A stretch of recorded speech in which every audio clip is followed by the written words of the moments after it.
Bon, maintenant que je me suis permis de faire cette conclusion par rapport au fonctionnement général de l'armée tel qu'on l'a vu par rapport aux héros la semaine dernière, je vous propose de rentrer dans le vif du sujet avec nos troupes. Nos troupes. Donc, alors, je vais les prendre dans l'ordre du Battle Tom. On commence par... On commence par les Squig. On commence par les Squig et on commence pas par les Moon Clans de base. Bah écoutez, faisons ça. Commençons par les Squig. La première unité, donc c'est le Squig Herd. Ceux qui sont juste devant nous. Le Squig Herd. Qui sont des... On est que sur de la nouvelle figurine, hein. C'est hyper cool. Et ils sont dans la boîte de base, absolument. À 80€.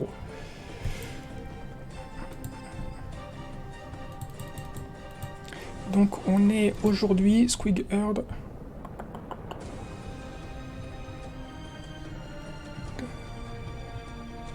Est-ce que je suis Squig Herd sur 70 points d'unité. Ligne dans une armée Moon Clan, donc je pense qu'on est aujourd'hui sur l'une des lignes les moins chères du jeu, à 70 points. Donc c'est pas mal. Après, c'est une ligne avec une ligne que 6 figurines, mais c'est pour vous dire en fait qu'il est tout à fait possible en fait de vous concentrer sur une armée où vous allez foutre vos 3 petites lignes à 70 points et vous enchaîner ensuite sur des gros monstres, des grosses figurines, des gros trucs. C'est tout à fait faisable. Des unités qui vont coûter très cher, avec peu de figurines, très élitistes, c'est tout à fait faisable. Voilà. Donc alors, les Squig Herd au niveau de leur... ils sont à 70 points, ils ont toujours été à 70 points, je me permets de vérifier, ça m'intéresse. Alors, ils sont rangés où ces cochons? Maintenant, Fellwater, Sneak First, ils sont sur l'autre page? Squig Herd, eh ben ils ont toujours été à 70 points, très bien, ils ont pas bougé. Ouais, très bien. Bon alors, voyons leurs règles, pardon. Squig Herd pour 6 figurines pour 70 points, mouvement de 5, alors, ah oui, c'est particulier, c'est que nous sommes là sur les cases, je crois, les seuls Squig qui n'ont pas un mouvement variable. Blessure 2, donc 2 points de vie par figurine, c'est cool. Bravoure de 3, c'est ridicule, sauvegarde de 6+. Donc grande gueule garnie de crocs, c'est les Squig, et aiguillon à Squig, ça c'est les gobelins qui les accompagnent. Donc on a 2 attaques par Squig, toucher 4+, blessé 3+, perforation de -1, dégâts 1, on est quand même sur une caractéristique tout à fait correcte, notamment parce qu'on a une perforation de -1, sur toucher 4+, blessé 3+, 3+ blessé c'est bien, parce qu'on sait qu'on va pouvoir facilement avoir des bonus pour relancer les 1 pour toucher ou des choses comme ça. Donc on est vraiment sur une unité qui est extrêmement fragile, on constate au niveau de la bravoure et de la sauvegarde, même s'ils ont quand même 2 blessures par fig.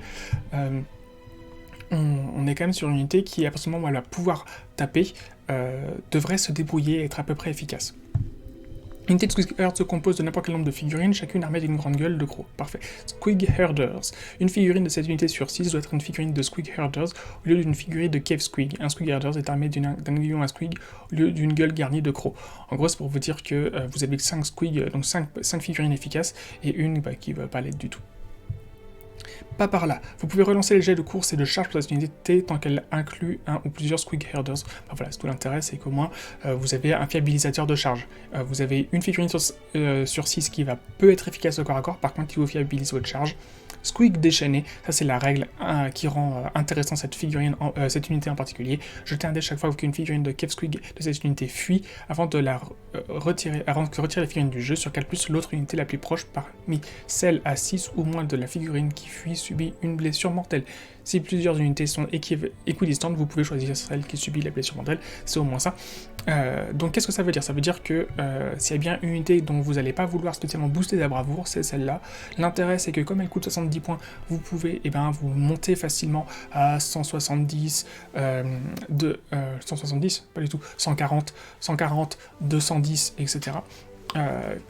Figurines, vous êtes limité en termes de quantité de troupes, 70 jusqu'à 24, vous pouvez monter jusqu'à 24. Je vais vite fait, hop là, parce que j'ai la flemme de calculer le truc. Si on fait 6, 24, ça fait x4, 70 fois 4... 280 points. Donc pour 280 points, vous allez avoir donc, vos 24 squigs. Sur 24 squigs, vous allez avoir 4 troufions qui les accompagnent et vos 20 squigs. Vous pouvez, donc sur 20 squigs, vous faites 10 blessures mortelles. Voilà. Sans compter ceux qui vont... en considérant que les 20 fuient, c'est couillon, non, c'est pas une bonne façon de calculer les choses, mais quand même, c'est un truc qui est à peu près viable, je pense, qui fonctionne pas trop mal. Ouais, ok, c'est bon, le live tourne bien. C'est une bonne unité, c'est une bonne surprise. Il y a un système, j'ai pas trop compris pourquoi, d'où, de figurines musiciens. Qu'est-ce qui se passe? Il est considéré comme étant aussi un aiguillon avec sa pique. Bah là, quoi qu'il en soit, en fait, on a quand même, je vérifie, on a 12 figurines, 10 squigs et 2 accompagnateurs. Oui, c'est ça, puisqu'on est en 6. Donc effectivement, il est considéré, le musicien est considéré comme étant un piquier. Il fonctionne comme un piquier, très bien.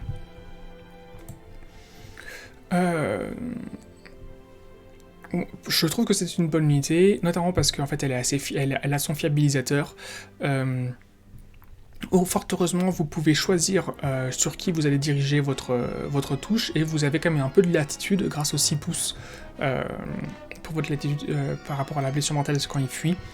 Voilà, pour 70 points, c'est une bonne unité, et ne serait-ce que pour pouvoir faire des lignes pas chères, ou du cordon. C'est une bonne unité de cordon. Grâce à leurs 2 blessures et leur mouvement de 5, vous pouvez vous amuser à en cumuler pas mal. Ouais, 24 figurines, c'est correct. C'est une unité qui vaut carrément le coup, même si vous êtes pas dans une armée full squig, mais plutôt dans une armée à Optic Moon Clan, ça fonctionne toujours.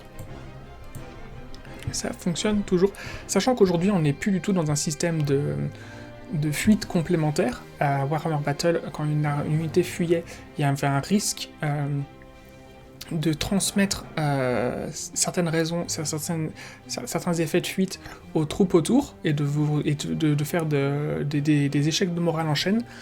Aujourd'hui, c'est un système qui n'existe plus dans Age of Sigmar. Quand une unité perd des figurines, c'est son problème à elle toute seule et ça ne concerne pas les troupes autour.